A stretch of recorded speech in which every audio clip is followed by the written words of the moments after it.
በዓለ ፍልሰቷ ነሐሴ 16 እኮ ወደ 16 የሚጠጉ ሀገራት ብሔራዊ በዓል አድርገው ስራ ዘግተው ይላሉ። እኛ እንኳን አናልክ 16 ሀገራት እነ ፈረንሳይ ነምን ብዙ በተለይ አውሮፓ ሀገር በዓለ ዕርገቷን በጣም በደመቀ መልኩ ነው የሚያከብረው።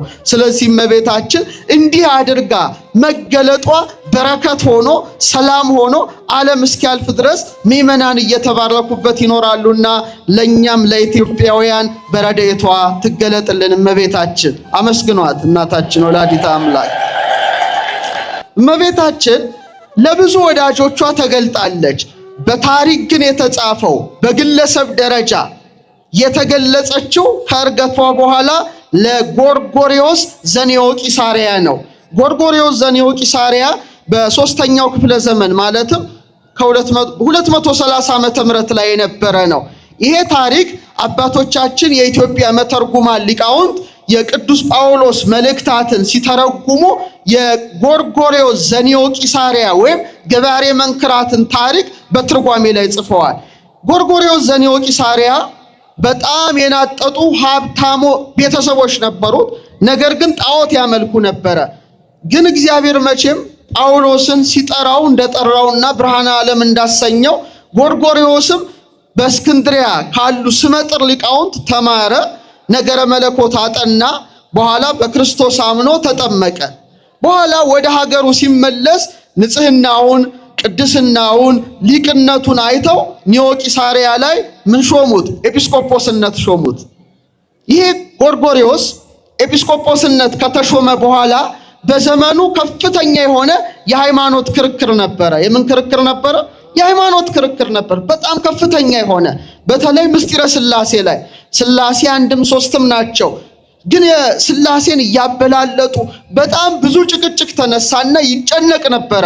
መቼም አንድ አባት በጎቼን ጠብቅ፣ ግልገሎቼን፣ ጠቦቶቼን ጠብቅ የሚል አደራ ተሰጥቶታል። ሁሉም የቤተ ክርስቲያን አባት በጎቼን አለ እንጂ በጎችህን አላለም። ጠቦቶቼን አለ እንጂ ጠቦቶችህን አላለም።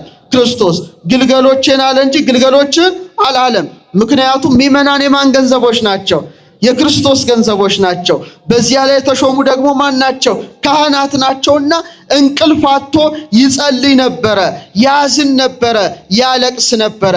ከዕለታት ባንዳቸው አልጋው ላይ አርፎ ስለ ምስጢረ ሥላሴ እያሰበ በነበረበት ሰዓት ታላቅ የሆነ ብርሃን በነበረበት ክፍል ላይ በራ። በጣም ብርሃኑ ደማቅ ነበረ። አይኖቹን ሲከፍት ሁለት ሰዎችን ይመለከታል። ስንት? ድገሙት እስቲ ስንት? የመጀመሪያው አረጋዊ ነው። ሁለተኛዋ ግን እንደ ፀሐይ የምታበራው የአምላክ እናት ቅድስት ድንግል ነበረች። ዮሐንስን አስከትላ ነው የመጣችው። ማንን? ዮሐንስ ወንጌላዊ። በጣም እመቤታችን በረከቷ ይደረብን እና ደነገጠ፣ ወደቀ። አነሳችው እመቤታችን። ምን አለችው ለወንጌላዊ ዮሐንስ? በል ለዚህ ኤጲስቆጶስ ምስጢረ ሥላሴን አስተምረው አለችው እመቤታችን። የሰማችሁ ነው? ምስጢረ ሥላሴን አስተምረው። ዮሐንስ ነባቤ መለኮት ምስጢረ ሥላሴን ምስጢረ ሥጋዌን በወንጌሉ ላይ የጻፈ በመጀመሪያ ቃል ነበረ፣ ቃልም በእግዚአብሔር ነበረ፣ ቃልም እግዚአብሔር ነበረ። ወከማሁ ቀዳሚሁም ቀዲሙ ሀበ እግዚአብሔር ውእቱ፣ ይህም አስቀድሞ በመጀመሪያ በእግዚአብሔር ዘንድ ነበረ ያለው ዮሐንስ ለጎርጎርዮስ ምስጢረ ሥላሴን ገለጠለት። ለእኛም ይግለጥልን ያዋረ ገለጠለት። ወዲያው እመቤታችን ጎርጎርዮስን ባርካው ዮሐንስን ባርኮት ከሱ ተሰወሩ። ከዛ ወዲያው ብራና አምጥቶ ወረቀት አምጥቶ ጻፈው። ማን ያስተማረው? ዮሐንስ ወንጌላዊ ያስተማረው። ይሄ በቴዎሎጂ ምን ይባላል? ዘግሪጎሪ ክሪድ ይባላል። የጎርጎርዮስ የሃይማኖት መግለጫ ማለት ነው። በኋላ በኒቂያ 318ቱ ሊቃውንት በተሰበሰቡ ጊዜ ከጎርጎርዮስ ወስደዋል። ተመልከቱ። እመቤታችን ምስጢረ ሥላሴን ለዮሐንስን አዛ ጎርጎርዮስ እንዲማር እንዳደረገች በእኛም በእውነት አይምሮውን ልቦን በልቡናችን ድንግል ማርያም ትሳልብን። በጣም የሚገርም ነው። ከዛ በኋላ ጎርጎርዮስ አንድነትን ሶስትነትን አስተማረ። የሚገርም በሙሉ አሳምኖ በምስጢረ ሥላሴ ላይ ያለውን ብዥታ አጥርቶ እሱ ሀገሩ ሲገባ 17 ብቻ አማኞች ነበሩ። ስንት ብቻ? 17 ብቻ። ሲሞት ግን የከተማው ሕዝብ ሁሉ አምኖ 17 አረማውያን ብቻ ነበር የቀሩት። ማን ነበረች አጠገቡ? እናታችን ወላዲተ አምላክ ቅድስት ድንግል ማርያም ነበረች። ዛሬም በረድኤት ትገለጥልን። በጣም ይገርማል። እና ታላላቅ ተአምራትን አደረገ። ለዚህ ነው ጎርጎርዮስ ገባሬ መንክራት ትለዋለች ቤተክርስቲያን። ተራራ ያፈልስ ነበረ፣ እንደ ሙሴ ባህሪ ከፍል ነበረ፣ አልፎ ተርፎም ይሰወር ነበረ። ስለዚህ ይህ ጻድቅ በእውነት መባረኩ የአምላክ እናት ቅድስት ድንግል ብትገለጥለት ነውና ዛሬም በእውነት ድንግል ማርያም ለኛ ትገለጥልን። ጎርጎርዮስ ዘኑሲስ የተባለ የቅዱስ ባስልዮስ ዘቂሳርያ ወንድም ይሄን ታሪክ ጽፎታል። እመቤታችን ቅድስት ድንግል ማርያም ተገልጣ ዮሐንስ ወንጌላዊው አስተምሮት የቀደመው ጎርጎርዮስ የጻፈልን ምስጢረ ሥላሴ ከሰማይ የተቀዳ ሰማያዊ መልእክት ነው ብሎ ጎርጎርዮስ ዘኑሲስ እመቤታችን ለጎርጎርዮስ ገባሬ መንክራት ወይም ዘኔዎ ቂሳርያ መገለጧን እማኝ አድርጎ ጽፏል። ይሄ እንግዲህ የመጀመሪያው እመቤታችን በተናጠል ደረጃ በቅዱስ ደረጃ የተገለጠችው መገለጥ ነው። ለኛም በረድኤት ትገለጥልን። በመቀጠል በተናጠል ደረጃ እመቤታችን የተገለጠችው ለአባታችን ለቅዱስ ኤፍሬም ነው። ለማን ነው? ሁላችሁም እንግዲህ ውዳሴ ማርያም መቼም ትጸልያላችሁ። ከ306 እስከ 373 ዓመተ ምህረት የነበረው የመንፈስ ቅዱስ እንዚራ የተባለው የሶርያውያን ፀሐይ የተባለው የኤዴሳው ምሁር የተባለው ማን ነበረ? ኤፍሬም ሶርያዊ ነበረ። እመቤታችንን በጣም አጥብቆ ይወዳት ነበረ።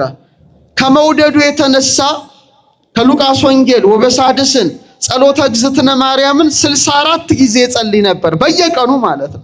እና ምን ይላል መሰላችሁ? እንደናንተ ስራ ስጪኝ ምን ስጪኝ አይደለም ምስክርነቱ። ሸክላ ሰሪ ነው። ያችን ትንሽ ለዕለቱ አድርጎ የቀረው መጽውቶ የእመቤታችን ምስጋናዋ እንደ ሰማይ ኮከብ እንደ ምድር አሸዋ በስቶልኝ እንደ ምግብ ተመግቤው ጠግቤው እንደ ልብስ ለብሼው ተጎናጽፌው እያለ ይመኝ ነበረ። በጣም ስለሚወዳት ያገኘውን ሁሉ በወላዲተ አምላክ በቅድስት ድንግል ማርያም ስም ይመጸውት የነበረ ታላቅ ሊቅ ነው። ወደ 400 መጻሕፍት ጽፏል። ስንት አልኳችሁ? ይገርማል። እስካሁን አሉ። ብዙዎቹ ተቃጥለዋል። ሶዘመን የሚባል አንድ የቤተ ክርስቲያን የታሪክ ጸሐፊ የቅዱስ ኤፍሬም ድርሰታቱን በሙሉ አንብቦ በመስመር ቆጠራቸው። 1 2 3 4 ብሎ ሲቆጥር 3 ሚሊዮን ይመላሉ። ስንት ይመላሉ? 3 ሚሊዮን። በጣም እኮ ይገርማል። የመንፈስ ቅዱስ እንዚራ ተብሏል በጊዜው። ይሄ አባት ከዕለታት ባንዳቸው ሰኑይ ላይ ነው፣ ሰኞ ነው። ተግባሩን ጨርሶ ተቀምጦ ሳለ እመቤታችን አእላፍ መላእክትን አስከትላ እሱ ወዳለበት ወረደች። ክብር ይግባት እናታችን። በታላቅ ግርማ ደነገጠ። ወድሰኒ ያለችው አመስግነኝ።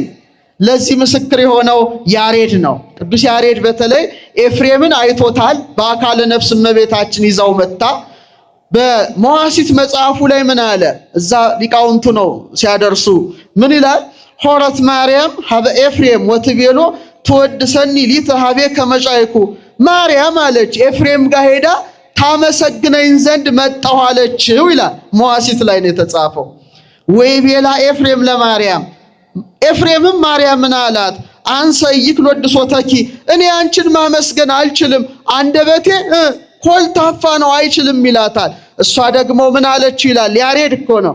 ካይበት ቤሎ ማርያም እሞሙ ለሰማይት፣ የሰማይታት እናታቸው ማርያም ዳግመኛ እንዲህ አለችው፣ ወድሰኒ ሊተ በከመ አለቦ ከመንፈስ ቅዱስ፣ መንፈስ ቅዱስ እንዳሳሰበ አመስግነኝ አለችው። ቆመ ኤፍሬም ወጸለየ ይላል ሀበ እግዚአብሔር። ኤፍሬምም አለ ቆሞ ወደ እግዚአብሔር መጸለይ ጀመረ። መንፈስ ቅዱስን ላክልኝ ካለ በኋላ ውዳሴ ማርያም ዘእነብብ፣ የማርያምን ውዳሴ እናገር ዘንድ ብሎ ተማጸነ ብሎ ቅዱስ ኤፍሬም ያሬድ አባታችን መዋሲት ላይ ጽፎታል። አመስግኑ፣ ደስ ይላል። እመቤታችን ባርኪኝ አለ። ባርክኒ በረከተ ወልዴ ወአቡሁ መንፈስ ቅዱስ ይድር በላዕሌከ። ዛሬ እኔና እናንተ ምንጸልየው ሰዓሊ ለነ ቅድስት እያልን ምንማጸናት የዛች ዕለት ቡራኬ ነበረች። ማክሰኞ ደግሞ ትመጣለች። ኤልያስን ይዛ ኢያሱን ይዛ ዳዊትን ይዛ ትመጣለች። የመመኪያችን ዘውድ የድህነታችን መጀመሪያ የንጽህናችን መሰረት ብሎ ያመሰግናታል። ባርካው ትሄዳለች። ረቡዕ ትመጣለች አእላፍ መላእክትን አስከትላ።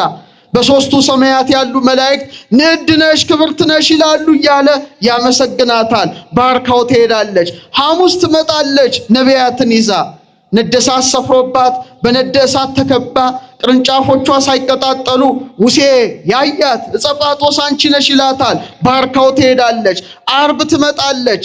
መርገመ ሥጋ መርገመ ነፍስ የሌለብሽ በረከተ ሥጋ በረከተ ነፍስን የምታዲ ከሴቶች ተለይተሽ የተባረክሽ ነሽ ይላታል። ቅዱሳት አንስትን አስከትላ ስለመጣች ባርካው ትሄዳለች። ቅዳሜ ደግሞ እያበራች ትገለጣለች። ንጽሕት ብርህት ነሽ ጽድልት ነሽ ይላታል። እሁድ ደግሞ መንፈቀ ሌሊት መታ ቀስቅሰው በላመስግነኝ ትለዋለች። አቤት ወዳጅነት! አያስቀናም ወይ? ከዚህ የበለጠ ለክርስቲያኖች የሚያስቀና ነገር ምንድነው? የአምላክን እናት ፊት ለፊት ከማየት በሷ ከመባረክ ምስጋናውን ወድሰኒ አመስግነኝ ከማለት የበለጠ ጸጋ ይኖራል? አረ መልሱ። አይኖርም። የእመቤታችን መገለጥ እንዲህ ያለ በረከት ይዞ ይመጣል። ያ መገለጧ ነው ዛሬ በረከቱ ተርፎ ዕለት ኦርቶዶክሳዊት ተዋሕዶ ቤተክርስቲያናችን ውዳሴ ማርያምን ሳታደርስ ታድራለች እንዴ? አትሉም? አታድርም። ምእመናን ልጆቿም ዕለት ሰዓሊ ለነ ቅድስት እያሉ ድንግል ማርያምን መማጸናቸው የውዳሴ ማርያም በረከትን ማግኘታቸው እመቤታችን በመገለጧ ነው። ዛሬም በረድኤት ትገለጥልን። የሷ መገለጥ በረከት አለው፣ ሰላም አለው፣ ፍቅር አለው። አመስግኗት፣ አትሰስቱ።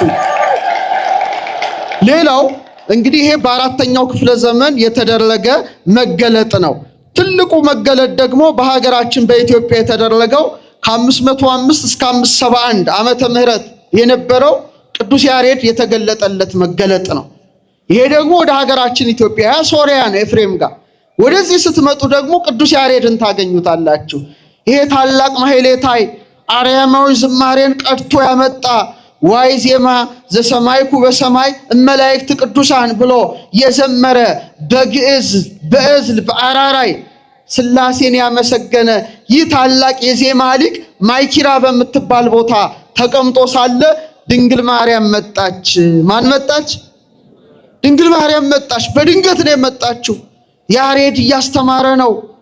ወዲያው የአምላክ እናት ቅድስት ድንግል በታላቅ ግርማ ያው ሀገራችን ኢትዮጵያ አክሱም ላይ ተገለጠች። አታመሰግኑ? ኢትዮጵያ እኮ ነው የኛ ታሪክ ነው።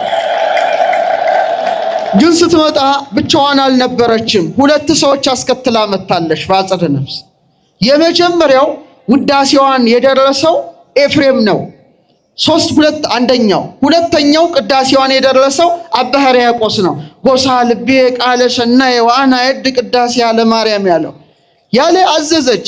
ኤፍሬም አለችው ቅዱስ ኤፍሬምን ውዳሴን ሕርያቆስ ቅዳሴን ለያሬድ ንገሩት።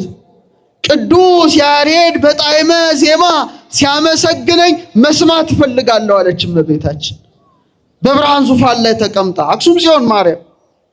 ወዲያው ቅዱስ ኤፍሬም ውዳሴውን አባ ሕርያቆስ ቅዳሴውን ለማን ነገሩት? ለያሬድ ነገሩት። ዮሐንስ ወንጌላዊ ለጎርጎርዮስ እመቤታችን አዛው እንደጻፈ ማለት ነው። ወዲያው ቅዱስ ያሬድ ያን ሰምቶ በዜማ እመቤታችንን ኢትዮጵያ የተቀደሰች ሀገራችን ኢትዮጵያ አመሰገናት። ድንግል ማርያም ተገለጠችለት። ይሄ ትልቅ ጸጋ ነው፣ ትልቅ በረከት። ያ በረከቷ ነው ዛሬ ቤተክርስቲያን 14ቱ ቅዳሴያት በዜማ መደረሳቸው፣ ካህናቱ ቅዳሴውን መቀደሳቸው የድንግል ማርያም መገለጥ ውጤት ነው፣ ሌላ አይደለም። ከዛ በኋላ ነው ቅዱስ ያሬድ ሌሎቹን ቅዳሴያት በሙሉ በዜማ የደረሳቸው። መጀመሪያ ቅዳሴ ማርያምን በዜማ ደረሰ፣ በመቀጠል ሌሎቹን ጨረሳቸው። የእመቤታችን በረከት ይደርብን እና ድንግል ማርያምን ስላያት ቅዱስ ያሬድ ፊት ለፊቱ ሆነው ስላያት ውበቷን ገለጠ። ምን አለ መሰላችሁ? እምነ ፀሐይ የአቢ ብርሃና ብርሃኑ አለ ከፀሐይ ብርሃን ይበልጣል ይላል። ከምን ብርሃን? ከፀሐይ ብርሃን። አንቀጸ አድኅኖ አልባቲ ሙስና ነውር ነቀፋ የሌለባት የድህነት ደጃፍ ናት። በክብር ወበስብሐት ስርጉስና ውበቷ እመቤታችን ውበቷ እኮ ነው። ደምግባቷ ያማረ ያጌጠ የተዋበ የተሸለመ ነው። አማን በአማን መሶብ ዘመና እውነት በእውነት መና ኢየሱስ ክርስቶስን የተሸከመች መሶበ ወርቅ ናት አለ እመቤታችን። እየተመለከተ መሶበ ወርቅ ናት እመቤታችን። ቀጠለ ነጽሩ ሊተ ድንግለ ህትምተ መዓዛ አፉሃ ይጼኑ ፍረተ ያፏ መዓዛ አለ እንደ ሽቱ የሚያውድ እመቤታችን መዓዛዋ የተለየ ነው። እንደ ሽቱ የሚያውድ የታተመች አዳራሽ ኧረ ድንግል ማርያምን ተመልከቱልኝ ይላል። ይሄን ያለው ማን ነው? ቅዱስ ያሬድ ነው። እየተመለከታት እኮ ነው። እግዝእትነ ለቃል መዝገቡ ለፀሐይ ለሃቡ ለወርክ በቡ ያሌቡ እግዝእትነ ለቃል መዝገቡ እመቤታችን አላት የቃል ማደሪያው ነሽ የፀሐይ ግለቱ ይላታል። የፀሐይ ምኑ ድገሙት። የፀሐይ ምኑ ግለቱ የጨረቃ ክበቡ አንቺ ነሽ። ያንቺን ፍሬ የበሉ አለ ይጠብቡ እንደማለት ነው። ይጠቡ ይራቀቃሉ። አንቺ አለ ልብ የምታስደርጊ እንጨት ዛፍ ነሽ ይላታል እመቤታችን። አቤት እመቤታችን! አሁን ብዙዎቻችሁ ፀሐይ የሞቃችሁ ነው አይደል? እኛ ነን ቀዝቃዛ ቦታ ያለ ነው። እመቤታችን ምን አለ? የፀሐይ ግለቱ። እስቲ ድገሙት፣ እስቲ በሉት። ፀሐይ ቀላል አትምሰላችሁ። ዛሬ አስፈሪው የጦር መሳሪያ ኒኩለር ነው አይደል? ኒኩለር ቦምብ። ኒኩለር አንዴ ተተኮሰ ማለት ኃያላኑ ቢታኮሱ ቢያንስ ወደ ቢሊየን የሚጠጋ ሰው እንደ ቅጠል ይረግፋል በጥቂት ደቂቃዎች ውስጥ። ለዚህ ነው ተፈራርቶ ኒኩለር የማይተኩሱት። ጥቂት ኒኩለሮች እንኳን ቢተኮሱ ማለት ነው ከባድ ነው። ጨረሩ አደገኛ ነው። ኦዞን ተውት በቃ ዩቪ ሬስ የለም፣ በጣም አደጋ ነው። እግዚአብሔር ግን የሚገርማችሁ እቺ የምታዩት ፀሐይ ሃይድሮጅንን ወደ ሂሊየም ሪያክት ስታደርግ በቅጽበት የመቶ ሚሊየን ኒኩለር ቦምብ ኃይል አላት። ታውቃላችሁ? ፀሐይ የምን ስንት አልኳችሁ ቁጥሩ? እስካሁን ዓለም ላይ ያለው የኒኩለር መሳሪያ 15000 ምናምን አይሞላም።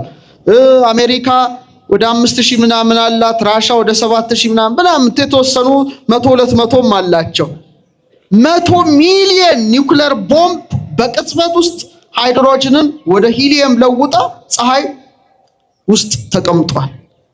የ3 ደቂቃ ኃይሏ ምድር ላይ ቢወርድ የምድር ሰከንድ ይቅርታ የ3 ሰከንድ ኃይሏ ምድር ላይ ቢወርድ የምድር ውቅያኖሶች ወዲያው ይተናሉ። 1-2-3 ደቂቃ ብትጨምር የመሬት ክረስት ሙሉ በሙሉ በደቂቃ ውስጥ ይጠፋል። የምን ኃይል ነው ያልኳችሁ? አረ መልሱ። የፀሐይ ፀሐይ በዚህ ደረጃ ኃያል ከሆነች ድንግል ማርያም በማህፀኗ የተሸከመችው እውነተኛውን ፀሐይ የፀሐይን ፈጣሪ ኢየሱስ ክርስቶስን ነው። ግን አልተቃጠለችም እናታችን። አይደንቅም?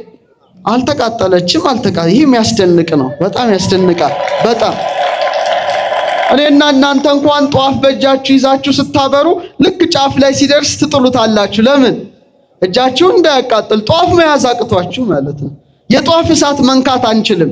ድንግል ማርያም እኮ የተሸከመችው እሳት መላእክት የማይቀርቡትን እሳት ነው። በቃለ ኃይሉ ዘይፌት ትበረደ ድንግል በከርሳ ግመረት ነደ እምግርማ እበዩ ሙሴ ዘርዕደ እሞላዲቶ ኮነቶ ገሃደ ክረምት አለ ያሬድ።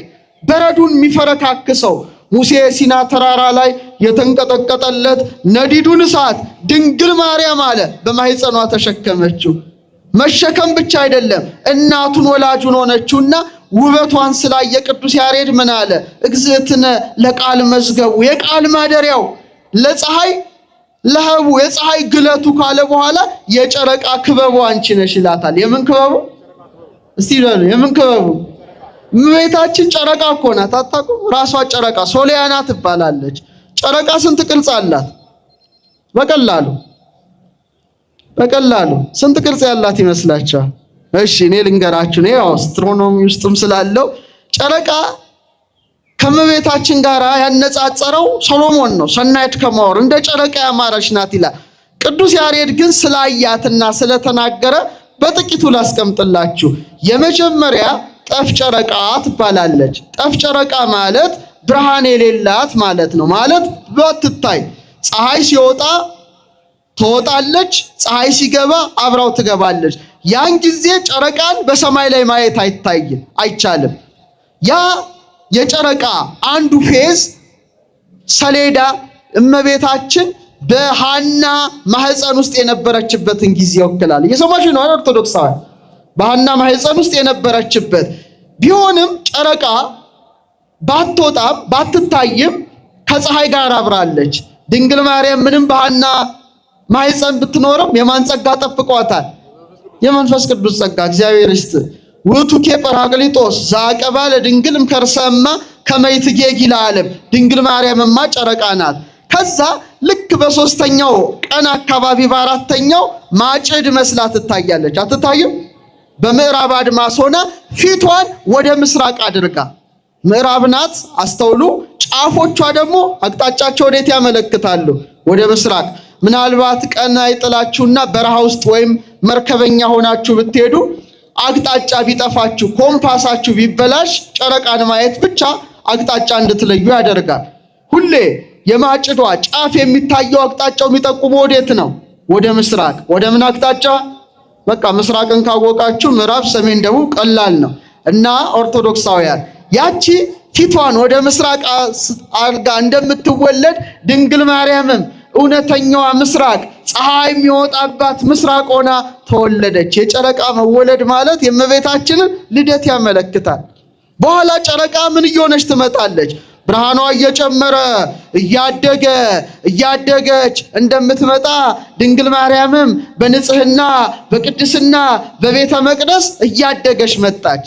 አስገራሚው ነገር አሁን ነው። አሁን ጨረቃ ልክ በ15ኛው ቀን በስንተኛው ቀን አልኳችሁ? በ14ኛው ማታ ልክ ለ15ኛ ከመሸ በኋላ እንደ 15 እንቆጥራለን። ፀሐይ በምዕራብ አቅጣጫ ጨረቃ በምስራቅ አቅጣጫ ትሆንና ሙሉ በሙሉ የፀሐይ ብርሃን ምን ላይ ያርፋል? ጨረቃ ላይ። ያኔ ምን ትባላለች? ሙሉ ጨረቃ። እስቲ በሉ ደምቃ ትታያለች። ልክ በ15ኛው ቀን ልክ ድንግል ማርያምም 15 ዓመት ሲመላት ቅዱስ ገብርኤል ተገልጦ ጸጋን የተመላሽ ብሎ ብስራቱን አሰማት። እውነተኛውን ፀሐይ ኢየሱስ ክርስቶስን በማህፀኗ ተሸከመች። ክብር ይግባት። ጨረቃችን ናት እመቤታችን። ከዛ እንደገና 15 ቀን ሕጸጽ እያደረገች እንደምትቆይ ድንግል ማርያምም በቤተ ዮሐንስ 15 ዓመት ኖራ ሄዳለች። ከዚያ ያለ ተለይተን በረከቱ አይደለብን።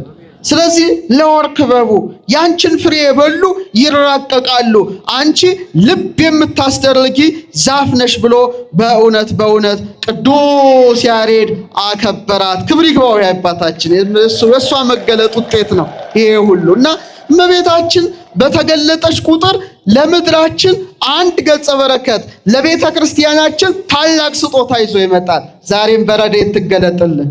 አንድ ሁለት መገለጦችን ነግሬያችሁ አበቃለሁ። አሁን ወደ 7ኛው ክፍለ ዘመን እንሂድ። ያሬድን ካየን ደግሞ እስቲ ወደ ስፔን እንሂድ። ደቅሲዮስ ታውቃላችሁ፣ ሰምታችኋል። ከ657 እስከ 667 አካባቢ የተደረገ ተአምር ነው። ማለትም 7ኛው ክፍለ ዘመን የቶሌዶ ሊቀ ጳጳስ ነው። ደቅሲዮስ ጥልጥልያ ይለዋል። የእመቤታችን ተአምር ቶሌዶ ማለት ነው። ስፔን የነበረ ሰው ነው። ደቅሲዮስ ሊቅ ነበረ። በዘመኑ የእመቤታችንን ዘላለማዊ ድንግልና የካዱ የሄልቪዲስ ቅሪቶች ተነስተው ቤተክርስቲያንን ይበጠብጡ ነበረ። ደቅሲዮስ በዚህ በጣም ያዝን ነበረ። ንጹሕ የሆነ ኤጲስቆጶስ ነበረ።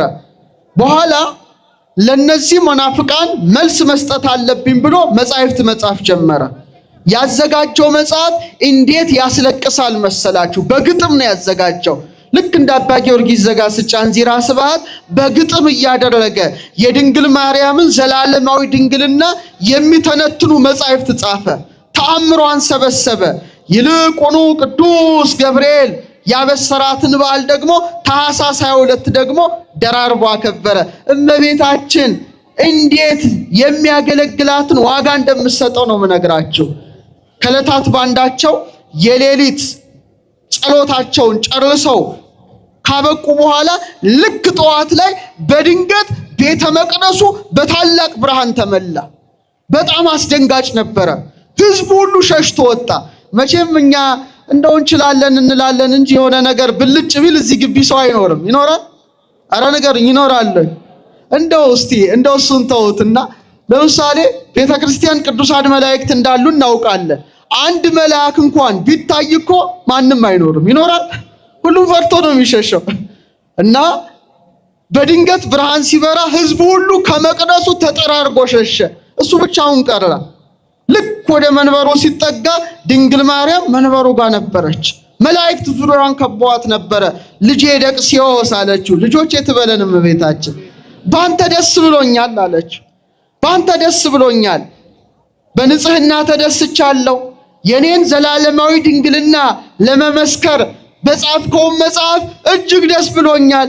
እኔም ሰማያዊ ስጦታ ልሰጥ መጥቻለሁ ብላ እጅግ የተለየ መንበር ወመቀመጫና እጅግ የተለየ ሰማያዊ ልብስ ሰጠችው። ለኛም ትስጠን እመቤታችን። በረከቷ ረድኤቷ ብዙ ነው። በጣም ስጦታ ነው። ለኒቆላዎስ አጽም ለደቅሲዮስ ወንበር ወትሰይምዮሙ መላእክት አድርገሽ ገዢ አለቃ አድርገሽ በምድር ላይ ትሾሚያቸዋለሽ። የሿሚ የክርስቶስ እናት ናት። ማንም አይቀመጥባትም ካንተ ውጭ ያለችው እመቤታችን። እሱም ያችን ልብስ ለብሶ ስርዓተ ቅዳሴ ሲያከናውን ኖረ። በኋላ ግን ከሱ ቀጥሎ የተሾመው ደግሞ አይ እኔም ከደቅሲዮስ በምን አንሳለሁ ልቀመጥበት አለ። ኧረ ተው አይቻልህም አሉት። ተቀመጠ፣ ልብሷን ለበሰ። እዚያው ልክ እንደ ኦዛ ተቀስፎ ሞቷል። የሰማችሁ ነው። ያቺ አሁን እመቤታችን ደቅሲዮስን ያነጋገረችበት ቆማ ያነጋገረችበት ቦታ እስካሁን ድረስ በክብር ብዙ ሺህ ምዕመናን እየሄዱ ይጎበኟታል። ስፔን ነው። የት ነው አልኳቸው? ስፔን ሀገር ነው። በጣም የሚገርም ነውና በረከቱ አይደረብን። ብዙ መገለጦች እመቤታችን አድርጋለች። በተለይ ደስ የሚያሰኛችሁ በአብዛኞቹ መገለጦቿ ላይ ደግሞ ቅዱስ ጊዮርጊስ አብሯት ነበረ። ማን ነበረ? እስቲ አመስግኑት ይህን ሰማዕት። አዎ ደብረ ምጥማቅ ላይ በተገለጠች ጊዜ ለ5 ቀናት አስቀድሞ የሚመጣው ማን ነበረ? በእጅጉ የምትወዱት የሰማዕታት አለቃ ቅዱስ ጊዮርጊስ ነበረ። አመት በርቂ በደብረ ምጥማቅ 5 ዕለታተ ትዕምርተ ገጽኪ ይራይ እስከ ይትነሳ ዘሞተ። የሞተው እስኪነሳ ድረስ አላ ማርያም በደብረ ምጥማቅ በተገለሽ ጊዜ ምን ያህል ደስ ታሰኝ። በቀን የታየው አለ የፍቅርሽ አበባ ይቅርና ሌሊት በህልሙ ያየሽ ሰው ምስጉን ነው ይላል አባ ጽጌ ድንግል። እመቤታችን እንዴት እድለኞች ናቸው። ሺዎች ነበሩ የሚያዩዋት ለ5 ተከታታይ ቀናት። ከዛ የባሰ መገለጥ ግን እነግራቸዋለሁ። በጣም አስገራሚ የቅርብ ነው የምነግራችሁ። ይህን ስትሰሙ መቼም መንፈሳዊ ቅናት ያድርባቸዋል። ልክ ጊዮርጊስ ይመጣል ነጭ ፈረሱ ላይ ሆኖ ኮቴ ሁሉ ይሰማል የፈረሱ። እነ መርቆሬዎስ ሁሉ ይመጣሉ። ህዝቡ ሁሉ ምድር ላይ ሆኖ ሰማይ ያለው ይመስለዋል። በቃ ይጮሃል። ደብረ ምጥማቅ ትመላለች። ለብዙ ዓመታት ተገልጣ መጨረሻ ላይ በቃ ግብጽ በክርስትና ልትጥለቀለቅ መሆኑን አይተው ፈርተው ደብረ ምጥማቅን አቃጠሏት። ንጉስ ባርሳባ ይባላል ያቃጠላት። በዚህ ጊዜ አቡነ ዮሐንስ 11ኛ በጣም አዝነው ለአፄ ዘርዓ ያዕቆብ ኢትዮጵያ መልእክት ላኩ። ምን አይነት መተሳሰር ፍቅር ነበረ! ደብረ ምጥማቅ ድንግል ማርያም ጊዮርጊስን መርቆሬዎስን አስከትላ የምትመጣበት ብዙ ሺህ ምዕመናን የሚያዩት ቦታ ተቃጠለች ብለው ለአፄ ዘርዓ ያዕቆብ ሲልኩ ንጉሱም በእጅጉ በማዘን ታላቅ ጸሎት እንዲደረግ አድርጎ ሰሜን ሸዋ እመቤታችን ትገለጥበት በነበረችው መታሰቢያ ተጉለት ላይ ዛሬ ጻድቃኔ ማርያም ተብላ የምትጠራዋን ደብረ ምጥማቅን አሳነጸ። ደስ ይበላችሁ፣ በረከቷ ገባ ማለት ነው። አዎ ይሄ በጣም አስገራሚው ነው። መቼም የደብረ ምጥማቁ ግንቦት 21 ተምራቸዋል። እኔ ግን ባጭሩ በዚህ 5 ደቂቃ ውስጥ 2 መገለጦች በ20ኛው ክፍለ ዘመንና በ21ኛው ክፍለ ዘመን የተደረገውን እነግራቸዋለሁ። የቅርቡን አንደኛው 1917 ዓመተ ምህረት ላይ ነው። ስንት አልኳችሁ? እንደ አውሮፓ ዘመን አቆጣጠር 1917 ላይ የመጀመሪያው ዓለም ጦርነት በነበረበት ሰዓት፣ በጣም ባስጨናቂው ሰዓት፣ በጣም ባስፈሪው ሰዓት ፖርቹጋል እመቤታችን ተገልጻለች። 70,000 ሰው ነው ያያት። ስንት አልኳችሁ? 1917 ታሪክ የመዘገበው ነው። ፖርቹጋል ፋቲማ በምትባል ቦታ ላይ እመቤታችን አስቀድማ ለ3 ሕፃናት ተገለጠች። እድሜያቸው አንዱ 7 10 የሚሆኑ ናቸው። ጥድ ዛፍ ስር በድንገት ታላቅ የሆነ የመብረቅ ብርሃን ወረደ። ቀና ብለው ሲመለከቱ በታላቅ ብርሃን አጊጣ ዛሬ እመቤታችን የኪዳነ ምሕረት ስዕል እንደሚባል ሰማያዊ መጎናጸፊያ ከውስጥ ነጭ ለብሳ በታላቅ ብርሃን ተገለጠችላቸው። ለኛም ትገለጥልን። ለ3 ሕፃናት እኮ በጣም መጻፍ አይችሉ ማንበብ አይችሉ እረኞች ነበሩ።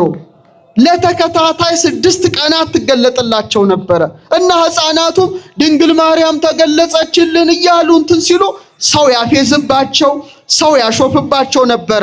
እንደውም በዛ እምነት አልባ በነበረ ሰዓት በሉ እነዚህን ሕፃናት ወስዳችሁ እሰሯቸው ተብለው ሕፃናቱ ታሰሩ። የስንት ዓመት ናቸው አልኳችሁ? የ7 ዓመት የ10 ዓመት ሕፃን። በኋላ እመቤታችን ምን አለቻቸው? ጥቅምት ላይ እገለጻለሁ ትላቸዋለች። ምን ላይ? ጥቅምት ላይ። ያን ሁሉ ነገሩ። ድንግል ማርያም ትገለጣለች። በዛን ዘመን የሚገርማችሁ ታሪክ የጻፈው 70,000 ሰዎች ተሰበሰቡ። ስንት ሺህ? እምነት የለሾች ተሰበሰቡ፣ ሳይንቲስቶች ተሰበሰቡ፣ አማኞች ተሰበሰቡ። ምን ያልተሰበሰበ አለ? ጋዜጠኞች ተሰበሰቡ። ድንግል ማርያምማ ስትገለጥ ማየት አለብን ብለው ማለት ነው። ያቺ ቀን የተለየች ቀን ነበር። ዛሬ ሀገሪቱ ብሔራዊ በዓል አድርጋ የምታስበው ቀን ነው። በጣም ከፍተኛ የሆነ ዝናብ ዘነበ። ልብሳቸው በሰበሰ፣ ሜዳ ሁሉ ጭቃ በጭቃ ሆነ። ድንገት ሳያስቡት ታላቅ ብርሃን ከሰማይ መጣ። በጣም አስፈሪ ነበር ነው የሚለው። ብርሃኑ በጣም ያስጨንቃል። እንደውም ፀሐይ ተነቅላ ምድር ላይ የወደቀች እስኪመስል ድረስ ህዝቡ ሁሉ ማየት አቅቶት ጮኸ። ማየት አንፈልግም አንቺን አለ። ደነገጠ። ሚሞት መሰለው። እየሰማችሁ ነው? 70,000 ሰዎች ለ10 ደቂቃ በቃ ያሉበት ቦታ ብርሃኑ የተለየ ነበረ። ማየት እስከሚያይችሉ ድረስ አይናቸው ሊጠፋ እስኪቃረብ ድረስ ነው ያ ብርሃን የወረደው። እግዝእትነ ለቃል መዝገቡ ለወርክ በቡ ለፀሐይ ለህቡ የፀሐይ ግለቱ አላት ያሬድ። እውነት ነው። ህዝቡ ጮኸ። እመቤታችን በቃ ይቅርታ እንጠይቃለን አለ። ያላመነ ሁሉ ያን ጊዜ ኤቲስቶች እምነት የለሾች እንኳን ወደ ክርስትና የገቡበት ክስተት ነበረ። ወዲያው ከ10 ደቂቃ በኋላ ያ መገለጥ ሲርቅ ጭቃ የለ፣ ልብሳቸው የበሰበሰ ሁሉ ንጹህ ሆኖ እያመሰገኑ ገብተዋል። ደስ ይበላችሁ። ይሄ ትልቁ መገለጧ ነው። የመጨረሻ መነግራችሁ ግን መገለጧ የዘይቱን መገለጥ ነው። ይኸው 21ኛ ክፍለ ዘመን በ1960 መቼ? አረ ንገሩኝ። በ1960 መጋቢት 24 አቤት እንዴት ያስደንቃል! ዘይቱን ማርያም ግብጽ ድሮም ስገለጥበት ኖራለች። ይሄ ግን የተለየ ነው። የፖርቹጋልን በሉት የደብረ ምጥማቅን በሉት ይሄኛውን የሚተካከል አልነበረም። ምክንያቱም 3 ዓመት ሙሉ ነው የተገለጸችላቸው። ለምን ዩቲዩባችሁን ለዚህ አትጠቀሙበትም? እናንተ ቲክቶክ ነው አይደል የምታዩት? ዝም ብላችሁ እንቶ ፈንቶ አርቲስት ገሊት ምን በላች፣ ምን ለበሰች፣ ገሌ ምን ሆነ፣ አባ ገሌ እንደዚህ ተፈጠረ። አረ እስቲ ተመልከቱ። ዘ አፓሬሽን ኦፍ አወር ሌዲ ሜሪ አት ዘይቱን ቸርች ብላችሁ ጉግል አድርጉ እስቲ። አቤት የነበረው ጸጋ! ይሄ ታሪክ ካህሊል የመጀመሪያው እዛ ቦታ እመቤታችን በስደቷ ከልጇ ጋር ያረፈችበት ቦታ ናት። ካይሮ ላይ ነው የምትገኘው። እመቤታችን ተሰዳ ነቁስቋምን ስትባርክ ነበረ። ደብረ ምጥማቅ እነዛን ሁሉ እዛ ቦታ አርፋበታለችና ሆቴል ሊሰራ ሲል እመቤታችን ተዋለችው። ቤተ ክርስቲያኔን ስራ በዚች ቦታ ታላቅ ተአምር አደርጋለሁ ብለው ተሰውራ ነበረ። ከዛ በኋላ ከብዙ ዓመት በኋላ ነው በድንገት መጋቢት 24 በ1960 አካባቢ ጋራዥ አለ ቤተ ክርስቲያኑ ፊት ለፊት። አሁን ለቤተ ክርስቲያኑ ተሰጥቷል። ፋሩቅ መሐመድ አቷ የተባለ ሰው ሜካኒክ ነው። ጥገና ላይ ሳሉ እጁ ሊቆረጥ እጁ በጣም በሽተኛ ሆኖ በነጋታው እኮ ሊቆረጥ ነው ይሄ ሰው እና ከጓደኞቹ ጋር ሆነው የሜካኒክ ስራቸውን ሲሰሩ እመቤታችን መጋቢት 24 ጉልላቱ ላይ ያዩታል። የቤተ ክርስቲያኑ ምን ላይ?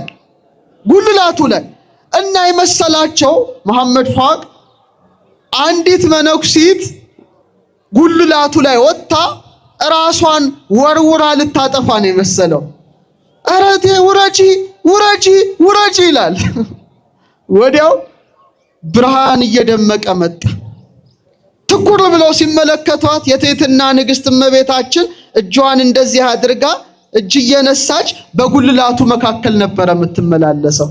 እመቤታችን መሆኗን አወቁ። ማርያም ብለው ጮሁ ሙስሊሞቹ መጀመሪያ።